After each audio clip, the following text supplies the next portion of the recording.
Yeah. So Dabo, you touched on him a few minutes ago, and I think that you always want to think. So something you just said just came out of your mouth leads me into all sorts of discussions that I get into that I don't want to on Twitter, to where, and they usually cross the line into the political realm and the social realm, where I basically state, okay, the social justice warriors are out there condemning everyone left and right. I will vouch for somebody in terms of their public persona. I will say, you don't have anything on this particular person. I'm not going to vouch for them personally. I don't know them. They could be a fill in the blank, racist, or whatever you want to accuse them of. And I can't vouch for them personally. I don't know their heart. But based on what we see in the public forum, I will defend them. Now, if something comes out tomorrow, I'm not going to say, well, they're my personal friend, I vouched for them. I'm not going to feel guilty that I defended them. But based on what we've seen publicly, I defend them. And I'll put Dabo Swinney in that place as well, in that as a football coach in the public forum, the public arena, do I agree with everything that comes out of his mouth? No, I went off on him one time after he whined and complained after the South Carolina game about being disrespected, and I thought it was ridiculous, but I thought it was harmless. And I think the guy's a tremendous guy. I think he's a credit to college football. I just think he's a tremendous leader of young men. I think he's sincere in all those things. And I believe that he has always done the right thing for the sake of doing the right thing. So let's understand that we all, if we do the right thing, there are certain motivations. Some of us just do the right thing because we don't want to get caught doing the wrong thing, or the rules would hold us accountable, and we lead our lives a certain way and abide by the rules. But I truly believe that he's gotten to a place where he can say and do whatever he wants. He's got enough equity in the program. And when you said, you made a comment about him kicking a douchebag off the program because even if he's a 5-star, well, when he was 2 years into this, was he doing the right thing because it was the right thing to do? Well, yeah. Now he's got the equity to do whatever he wants, and that program doesn't need any one individual. I turned on Paul Feinbaum today, which I rarely do. I know I made a mistake. What were you thinking? You know what I was thinking, to be completely honest with you? I was just having the conversation with somebody else last night and made the statement that they very kindly made a comment about how much I know about college football. And I said, you know what? Because I'm building this out as a business, I am heaped in equipment and marketing and all this other stuff I'm trying to do that has nothing to do with keeping up with college football, that I feel like every night when I get on here that I'm the preacher that didn't read the Bible all week or pray or do anything to prepare. Just, you got to preach on Sunday, but I didn't read the Bible all week. That because I'm trying to build this out as a business, I am building it out. That's what I'm doing. So it kind of hit me today. I should at least have something on in the background that will absorb this brain to keep up with what might be going on out there. So I turn on Feinbaum. I don't know what caused this response, but somebody was on the line with Paul Feinbaum, typically talking about the SEC, but they were talking about Dabo and what a whiner and complainer he is. And I thought, did he just say something? Did he say something else? I got to find out. So I don't believe so. I just think that they were in general complaining about Dabo Swinney being, and Feinbaum jumped right on that statement, not to defend Dabo, but to confirm it. Yeah, he's always whining about something.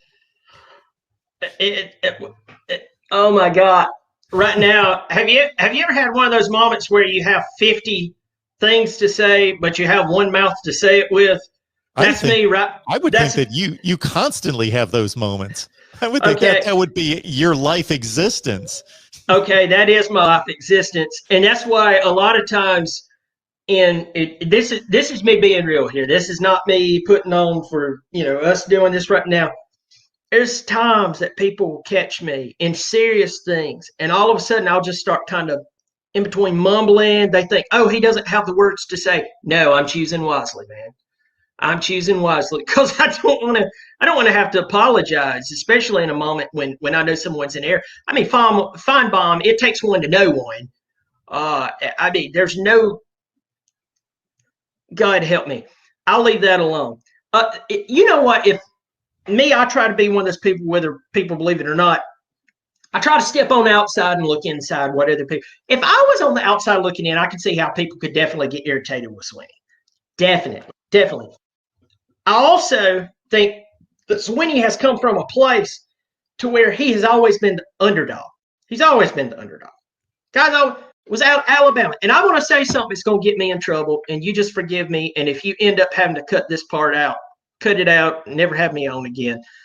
So I'll choose my words wisely. Don't worry, you won't have to delete your channel. They'll probably just delete mine. We're live. Yeah. So we were talking about Mike Jones Jr. Mike Jones Jr. seems like a fine young man. Don't know everything about him, but his dad was in the NFL. He played football at IMG. If anybody knows anything about IMG, you know that is the it of high school football. Sure. You don't go to IMG like you would your regular little football school. Okay, so this guy's been privileged for a very, very, very long time. So I'll leave certain titles and certain names in certain instances. But there was about a time, roughly June of last year, there was a lot of activities going on college campuses about certain situations that was going on at that time. And Mike Jones Jr. took the liberty to try to teach all these football coaches what it is like to have a tough life because of certain circumstances. Forgetting that Dabo Swinney grew up in a home where his dad was an alcoholic. Forgetting that his mom and dad had split. Forgetting that, this is pissing me off, God help me. Forgetting that his mom was in such a bad place she had to sleep on the floor in his dorm room. Dabo has been an underdog the majority of his life. He was a walk-on at Bama. And I think that we're having to see a growth from Swinney being an underdog to being a top dog. So even me this year, I was like, okay, if he cranks up the Roy bus again, somebody's going to have to get in that man's ear and go, no. You got Trevor Lawrence at quarterback. You got ETN back out of nowhere. You can't do that anymore. And I think he's having to grow into that. Also, a part of that is he just loves his team. He's competitive. He likes to talk a little trash. And I think any of us men, when we're playing ball and you're not, you're not effeminate, you're going to talk trash. I'm going to talk trash. You'll talk trash. We could be the best of buddies. And we're going to talk trash. Why? That's part of the game. But I think that's the thing that has driven him. And now he's at a place to where Swinney's elite. It is cemented. If everything went downhill tomorrow, barring him doing something illegal, something horrible, like pedophilia or fathering multiple, children outside of his marriage, Swinney's the man, and we know it. And that's one of the reasons people hates him. Do you think there's guys out there who's mouthy and they coach no-name football teams? Nobody cares about them. Why? They're no-name football teams, and they amount to nothing when it comes to football. This guy, he's top 3, top 4, been in the college football playoff year after year after year after year after year. He took over a dumpster fire. He took over a school. Here goes Clemson fans about take me again. I don't care. It's the truth. He took over a dumpster fire of a school that thought it was a football school, but its football history was not that good until you went back to the 80s. I mean, my God. Eddie Van Halen still had David Lee Roth as the lead singer when we were still good last. I mean, when you break it all down, it goes back to what I said just a little bit ago. Dabo Swinney is the most successful coach in Clemson football and Clemson sports history. He's also one of the most successful coaches in recent college football history. I think if he continues and everything's all right, and we don't see the whole thing blow up, this guy's going to go out as a legend. He's going to do it the right way. Yeah, I could see where he irritates people. Where sometimes I'm sitting there like, okay, man, love you to death. Please quit. Please quit. But I saw him kind of tone that down this year. It wasn't near as bad, but the year before last, I remember your rant, and I get it.